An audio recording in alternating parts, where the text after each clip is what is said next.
বিসমিল্লাহির রহমানির রাহিম। প্রিয় ভাই ও বোনেরা সবাই কেমন আছেন? আশা করি অনেক ভালো আছেন। ইতিপূর্বে কিন্তু এখান থেকে আমি আরো ভিডিও আপলোড দিয়েছি। আমি অবস্থান করতেছি পাবনা জেলা আটঘরিয়া থানা দেবোত্তর ইউনিয়নে এই সুতার ব্রিজের যে ফাঁকা জায়গাটা ডেঙ্গাগ্রাম বাজার এবং কয়রাবাড়ি বাজারের মাঝামাঝি স্থানটা।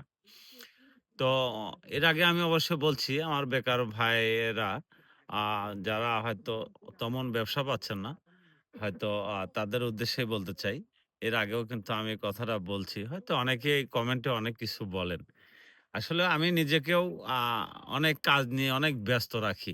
না হলে হয়তো সেই ব্যবসাটার আমারও অনেক ধারণা ছিল। কিন্তু আসলে আমার সময় স্বল্পতার কারণে হয়তো আমি সেদিক দিয়ে করতে পারব না। এখানে কিন্তু আমার বেকার ভাইয়েরা এখানে যেহেতু অনেকটা ফাঁকা জায়গা, কিন্তু ফাঁকা জায়গা হলেও এখানে অনেক পর্যটক আসে।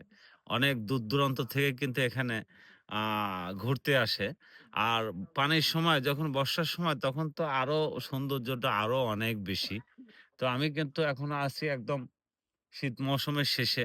চারিদিকে পেঁয়াজ রসুনের থই, থই।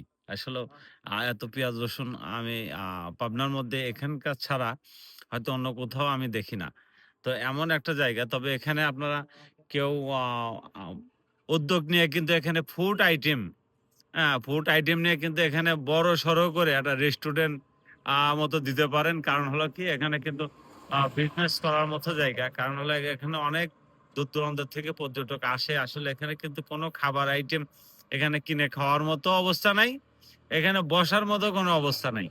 তো এইজন্য বলতে চাই যেসব বেকার ভাইয়েরা আছেন হয়তো উদ্যোগ নিয়ে ১ম এ অল্পস্বরূপ কিছু করতে পারেন। যদি পরে ভালো লাগে হয়তো বড়সড় করতে পারেন। তো আমি এই উদ্দেশ্যে বলার জন্য আপনাদের সামনে দাঁড়াইছি। তবে ভিডিওটা যদি ভালো লাগে একটু শেয়ার করে দিবেন, অপরকে দেখার সুযোগ করে দিবেন। হয়তো আপনি করবেন না, কিন্তু আরেকজন উদ্যোক্তা আসতে পারে হয়তো আমার এই ধারণাটা নিয়ে। তো সবাইকে ধন্যবাদ। আসসালামু আলাইকুম।